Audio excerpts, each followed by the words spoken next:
Madame, Monsieur, bienvenue sur Gabon 24 dans votre débat du 12-15, alors que nous sortons de la célébration du 2e anniversaire du coup de libération. Nous sommes ce 1er septembre 2025 de plein pied dans la rentrée scolaire 2025-2026, seulement que dans un horizon très proche, il y a des élections législatives départementales et communales au point de s'interroger sur l'adaptation du calendrier scolaire au regard justement de ces échéances électorales. Et pour en discuter, je reçois sur ce plateau deux partenaires sociaux. Alfred Désiré Ngon, délégué général adjoint de la Convention nationale des syndicats du secteur éducation CONACYSED, et Magloire Mamiaga, secrétaire général par intérim du syndicat de l'éducation nationale Sénat. Bienvenue à vous, messieurs, sur le plateau de Gabon 24. Bienvenue. Merci, tout le plaisir pour nous. Alors, avant d'aller de plein pied, comme je le disais tout à l'heure, sur le calendrier électoral et surtout le calendrier scolaire, il y a que la semaine dernière a eu lieu la rentrée administrative. Comment l'avez-vous vécu? Bon, dans un premier temps, nous allons dire que pour respecter la norme internationale et même nationale, depuis quasiment 2 ans, le Gabon démarre sa rentrée scolaire au même moment que les autres pays à travers le monde.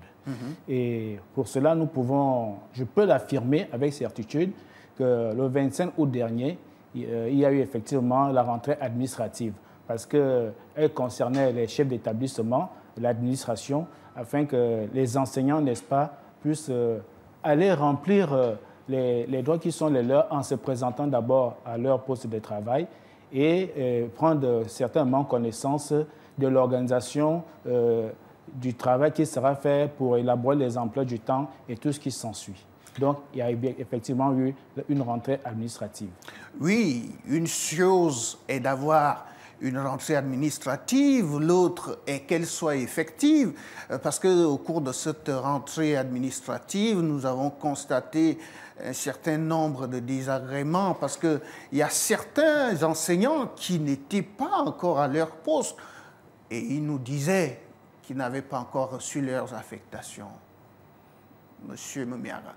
Bien, il faut dire que le calendrier scolaire est basé sur un texte, sur un arrêté signé de Madame le ministre de l'Éducation nationale, aujourd'hui ministre d'État de l'Éducation nationale. Et cet arrêté obéit à des dates. Le 25, c'était la rentrée administrative. Et je me souviens qu'avant la rentrée administrative, nous avions participé à la commission d'affectation, où moi-même je suis commissaire. Nous avions affecté avant, et dans le cas de ces affectations, le ministère pas affecté peut organiser 2 ou 3 séances de commission d'affectation. Ça ne peut pas obérer la rentrée administrative. Donc, le 25, il y a eu la rentrée administrative. Mais nous pouvons relever que à l'intérieur du pays et dans certaines localités, il y a eu plusieurs dysfonctionnements dans le cadre de cette rentrée administrative. Mais toujours est-il que la date fixée a été suivie par l'ensemble des acteurs de l'éducation nationale. Et nous le remarquons, chaque année, ça commence d'abord timidement, au fur et à mesure, les gens se rattrapent et on avance.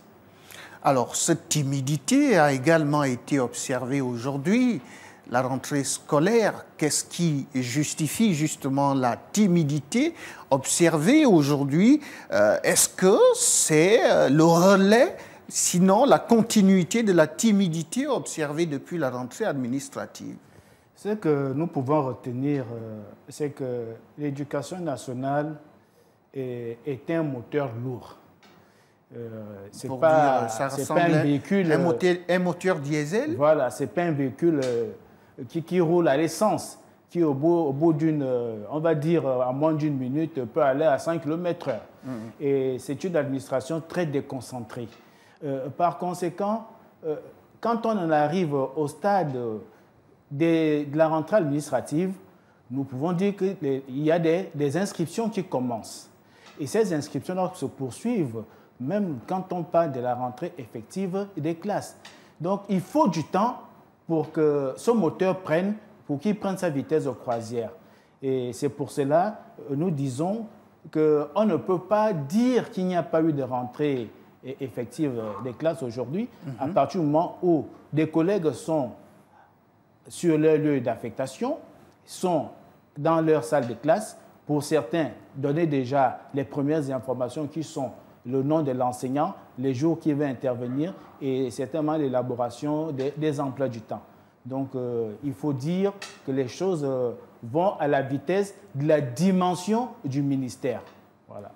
Alors, pour le sujet d'aujourd'hui, c'est que cette rentrée scolaire qui a eu lieu aujourd'hui va s'étendre, va se poursuivre jusqu'à prendre sa vitesse de croisière, comme vous le dites si bien, seulement qu'il y a ce même mois de septembre, les élections législatives, départementales et locales. Quelle est votre appréciation justement de cette donne qui est assez spécifique? Qu'est-ce que ça a comme impact sur le calendrier scolaire? Bien. Il faut dire qu'il faut faire un distinguo des choses. Nous avions l'éducation nationale. À l'intérieur de l'éducation nationale, il y a des apprenants, il y a les enseignants, ce sont des acteurs. Et de l'autre côté, nous avions d'autres acteurs. Ils composent, et ainsi de suite, pour les élections. Mais de deux côtés, on a un calendrier scolaire et un calendrier électoral.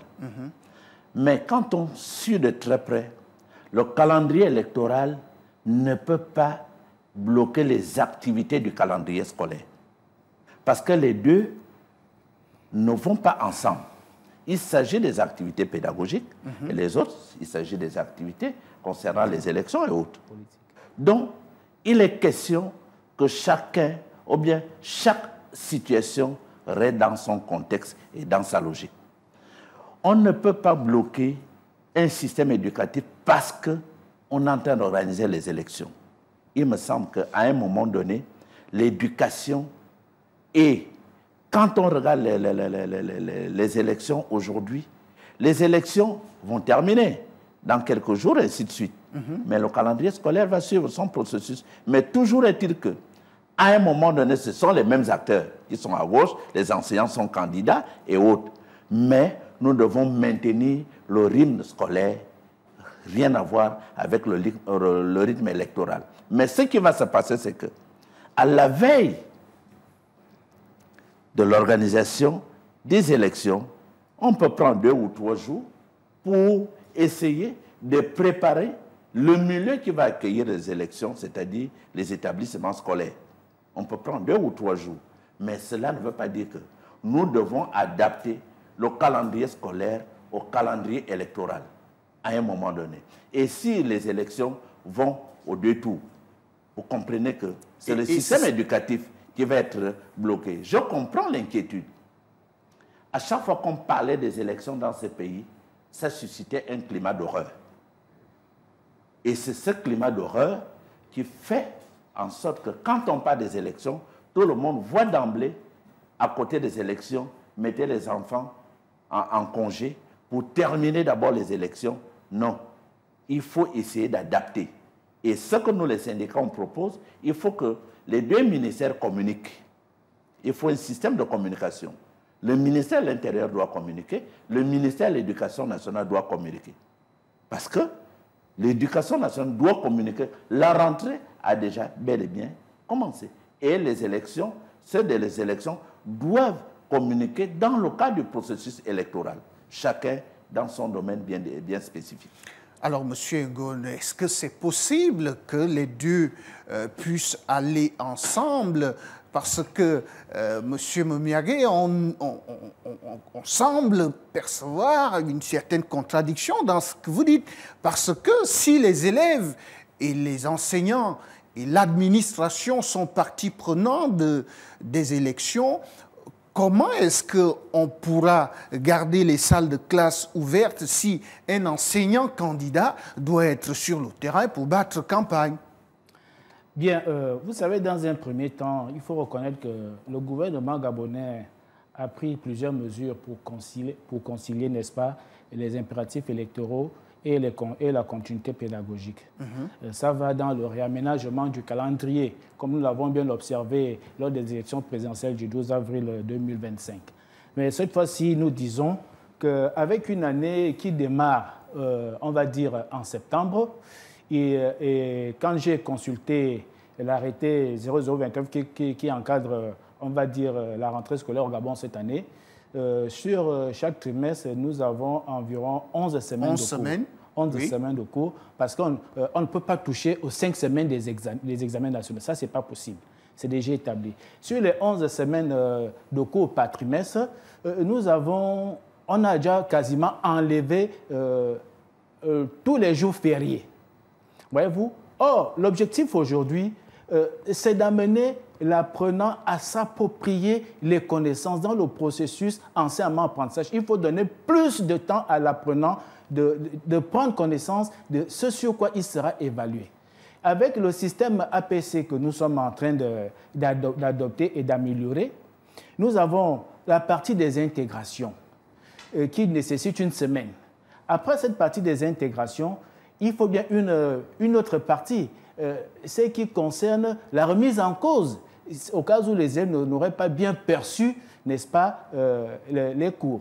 À ce moment, si on doit commencer à enlever les jours dans ce calendrier établi, nous allons avoir des problèmes. Maintenant, concernant les enseignants qui vont aller aux élections, nous savons très bien, on en avait déjà longuement débattu au cours d'une réunion avec le ministre d'État. Le secteur éducation est un secteur, on va dire, je ne vais pas dire hautement politisé, non, mais les enseignants sont au cœur de l'action politique du Gabon. Et par conséquent, ils sont acteurs, vraiment acteurs avérés. Beaucoup d'entre eux sont tête des listes, d'autres sont, on va dire, candidats. Et comment pourrait à ce moment-là faire pour justement ne pas être sur le théâtre électoral? Le camarade avait déjà abordé cet aspect tout à l'heure, n'est-ce pas? Et ce dernier peut continuer ses enseignements normalement. Mais comment, puisque pour les élections législatives, la campagne s'ouvre le 17 et se referme le 26, comment il fait pour être à la fois sur le terrain électoral et dans la salle de classe? Moi, je voudrais vous retourner la question. Il est enseignant pourquoi? C'est moi qui pose les questions. Justement, parce qu'il faut qu'il réponde présent d'abord dans sa salle de classe. Mais est-ce que la loi l'empêche d'être candidat? La loi ne lui empêche pas d'être candidat, mais la loi lui demande également de remplir le quota qui lui est requis pour qu'on puisse passer aux évaluations sommatives. Alors, M. Moumiaré, est-ce que ce n'est pas justement cette raison qui va amener les responsables de l'éducation nationale à essayer d'adapter justement le calendrier scolaire? Non. Pour justement respecter les 32 semaines de cours? Non, nous allons, dans un cadre normal, respecter nos 32 semaines de cours. Hier, Madame le ministre a donné à peu près le nombre d'enseignants qui sont candidats aujourd'hui. Or, quand on regarde l'écosystème de l'éducation nationale, tout le monde n'est pas candidat. Non. Tout le monde est... Moi, je ne suis pas candidat. Donc, moi, je vaque librement à mes occupations. Donc, cela veut dire que ceux qui sont candidats, je disais que les textes prévoient que celui qui est candidat, on lui octroie une mise en disponibilité et puis il va continuer ses élections tranquillement. Et quand, à la fin des élections, s'il n'est pas gagnant, il regagne son administration d'origine, ainsi de suite. En fait, nous devons sortir de ce qu'on avait à l'époque. L'horreur des élections. C'est l'horreur des élections qui causait tous les soucis qui tournaient autour des élections. Or, qu'est-ce qui peut causer, par exemple, l'adaptation du calendrier à un moment donné? Si on constate que pendant le déroulé, par exemple, de la campagne électorale, on constate un certain nombre de débordements. Et pour éviter des infiltrations dans le milieu éducatif, on peut quand même peut-être arrêter les cours pour terminer les élections. Mais nous ne sommes même pas encore arrivés là. Je me vois mal comment aujourd'hui on va adapter le calendrier scolaire au calendrier électoral. Nous disons non. Nous continuons avec le calendrier scolaire et quand le calendrier électoral viendra, à un moment donné, nous allons voir ce qui a récupéré, ce qui n'a pas récupéré à un moment donné. Les 3 jours avant les élections, on peut laisser les gens libres cours, aller voter là où ils ont basculé, ainsi de suite. Et le lendemain matin, le lundi, et les gens regagnent le chemin de l'école. Alors, M. Momiagué et M. Ngo, au regard de tout ce que vous mettez sur cette table, on est en train de comprendre que finalement, vous n'avez pas été associé à l'élaboration de ce calendrier scolaire. Non, il faut dire dans un premier temps que l'élaboration d'un calendrier scolaire relève des droits régaliens de l'administration. Nous sommes des partenaires sociaux, nous faisons des propositions pour améliorer. Ce calendrier nous a été présenté et nous sommes d'accord avec vous en disant que forcément, il y aura une perturbation des rythmes d'apprentissage par rapport aux enseignants qui sont candidats. Et c'est pourquoi dans les 33 semaines de cours, ils auront le temps, n'est-ce pas, de rattraper on va dire, ce gap-là. Mais si on doit arrêter tout un système éducatif pendant 4 semaines, sinon plus nous allons au deuxième tour, comment on va faire pour rattraper ce processus d'apprentissage-là? C'est le plus difficile. Or, si nous nous limitons, par exemple, aux enseignants qui sont candidats, ça aura moins impacté tout le système éducatif. Est-ce que vous voyez? Donc, par conséquent, nous sommes là pour préserver la qualité des enseignements et demander à ce que nos collègues soient traités à leur juste valeur. Si on doit repousser le calendrier scolaire par rapport aux élections, il y aura une perturbation qui peut même se retrouver au niveau des apprenants sur le plan psychologique parce qu'ils vont vivre l'année qui va tirer en longueur. Pour certains, notamment ceux qui vont passer les examens, les enseignants seront obligés de revoir leur mode d'enseignement ou bien leur processus qui détermine leur transmission de savoir. Ils vont devoir regarder une fois de plus les contenus d'enseignement. Et tout ça, ça demande du temps si tout le système doit être impacté. Et nous disons que nous restons des partenaires, d'accord? Le ministère de l'Éducation a fourni un calendrier, n'est-ce pas, qui fait l'objet d'un arrêté. Dans un premier temps, nous nous soumettons à cet arrêté-là parce que c'est la loi. Elle est dure, mais c'est la loi. Maintenant, s'il y a des modifications à faire à l'intérieur, tout en prenant en compte, n'est-ce pas, les enseignants qui iront aux élections, nous allons échanger avec Madame le ministre d'État pour voir comment est-ce qu'on peut pallier leur absence durant cette période électorale, notamment les législatives et les locales. Alors, M. Momiagué, ce n'est pas la première fois qu'une élection se tient au cours d'une année scolaire. Avant, l'année commençait en octobre, mais par souci d'arrimage justement aux normes internationales, on a ramené cette rentrée scolaire à septembre. Qu'est-ce qu'on fuit, qu'est-ce qu'on gagne, qu'est-ce qu'on perd justement quand on met la rentrée en octobre? Parce que si on mettait la rentrée en octobre, au moins le mois de septembre aurait servi à organiser les élections. Non. Vous savez, nous les syndicats, nous sommes pour la défense du mieux-être éducatif. Il tient de quoi, justement? Ce mieux-être éducatif tient du bon système éducatif gabonais. Et c'est ce que nous défendons. Et c'est notre carburant depuis belle lurette. Et vous comprenez que depuis un certain temps, tout le monde était axé sur les critiques du système éducatif gabonais. On avait des frères, quand ils voyageaient, trouvaient les autres étaient déjà en plein cours, ainsi de suite. Ils avaient tendance à redoubler et beaucoup revenaient même au pays pour repartir après. Toutes ces questions, moi par exemple, le Sénat, nous sommes affiliés à l'International de l'éducation. On travaille avec l'ensemble des syndicats de la sous-région. Hier, on a tenu une réunion en distanciel avec tous les autres secrétaires généraux parce qu'aujourd'hui, la plupart des pays africains lancent la rentrée scolaire aujourd'hui, si vous vérifiez bien. Donc, il fallait que le Gabon aussi s'adapte à cette nouvelle donne. Il fallait que le Gabon s'adapte. Parce que, vous voyez, pendant la présidentielle, on a pris 3 semaines, je pense, il me semble, 3 semaines de cours. Mais ces 3 semaines de cours, c'était contraignant à rattraper ça à un moment donné. Donc, et pourquoi les 3 semaines? Parce que je continue à dire c'est le climat d'horreur des élections qui a fait en sorte qu'à un moment donné, nous fuyions les vraies dates. Or, la date d'octobre, qui était une date à un moment donné, c'était déjà une date presque naturelle, on va commencer les cours en octobre. Mais en réalité, comme disait le camarade tout à l'heure, quand on regardait réellement le calendrier scolaire, on n'arrivait pas à rentabiliser le nombre de semaines éditées par les organismes à un moment donné. Donc, il est question de réadapter le système éducatif. Et pour vous dire que le calendrier scolaire est dynamique, ce n'est pas un calendrier figé. On peut revoir le calendrier à un moment donné selon les circonstances et selon les événements.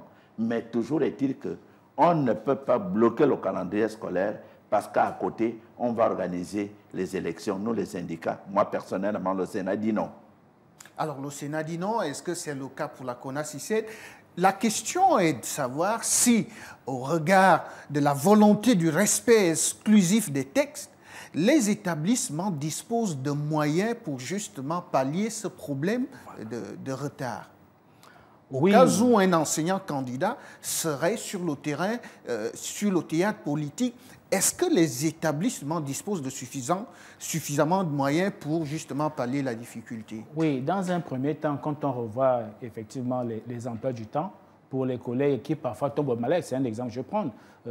La première situation, c'est de remettre ces apprenants à la disposition de notre enseignant. Ou bien on divise les salles, on divise la classe pour la répartir en fonction des enseignants qui sont sur place. Ça, c'est un palliatif. Ce qui veut dire que ça ne doit pas nous permettre, n'est-ce pas, de bloquer encore 4 semaines et prolonger les vacances des enfants à la maison, ce qui va longuement impacter, on va dire, sur les qualités de l'enseignement. Et je le prends sur moi. La CONACYSED, elle a toujours été présente et a demandé une éducation de qualité. Une éducation de qualité commence également par s'arrimer aux standards internationaux.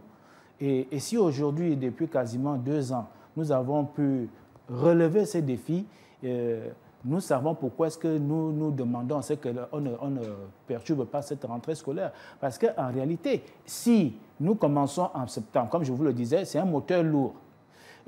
Les inscriptions et les réinscriptions, pour ne prendre que ce cas-là, vont se poursuivre à peu près jusqu'à mi-septembre. Si nous prenons le cas actuel de tous ceux qui ont été réorientés, parce que nous avons connu quelques soucis lors de l'orientation de l'entrée en 6e. Ces enfants qui ont été réorientés, qui ont pris connaissance de leurs documents ou bien leur nouvelle orientation vendredi, samedi, nous avons célébré le coup de la libération.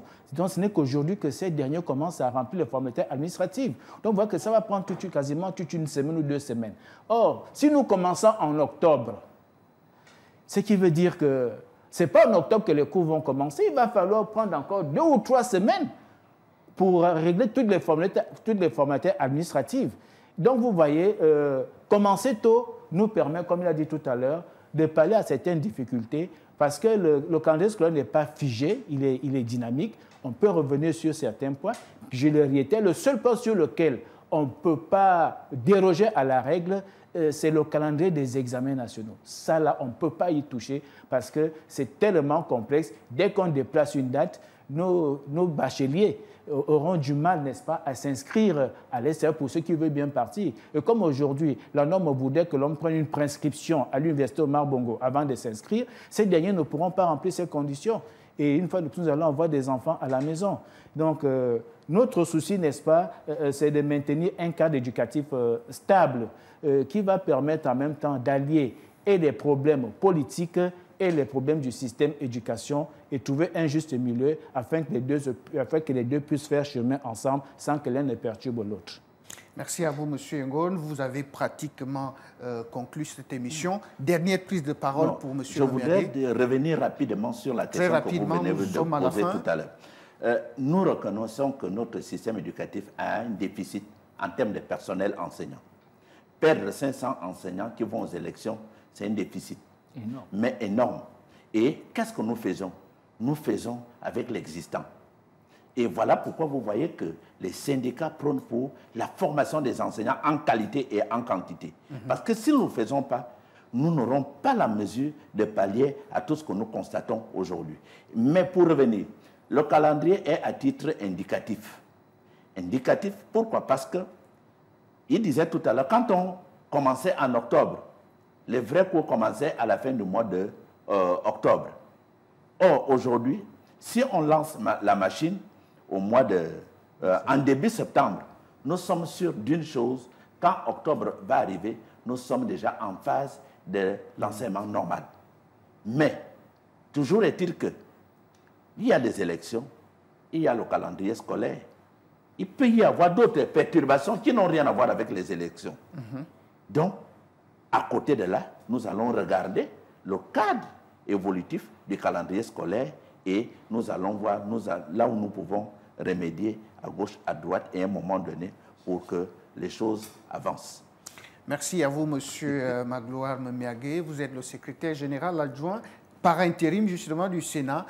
Merci également à vous, M. Engon. Vous êtes délégué général adjoint de la CONACYCED. Merci à vous deux d'être venus sur le plateau de Gabon 24 et vivement que les autorités de tutelle tendent une oreille attentive à vos propos qui ont été livrés sur ce plateau. Merci. Merci, c'est nous qui vous remercions. Merci à vous aussi, Madame, Monsieur, de nous avoir regardés. C'est la fin de votre débat du 12-15 d'aujourd'hui. À très vite sur Gabon 24.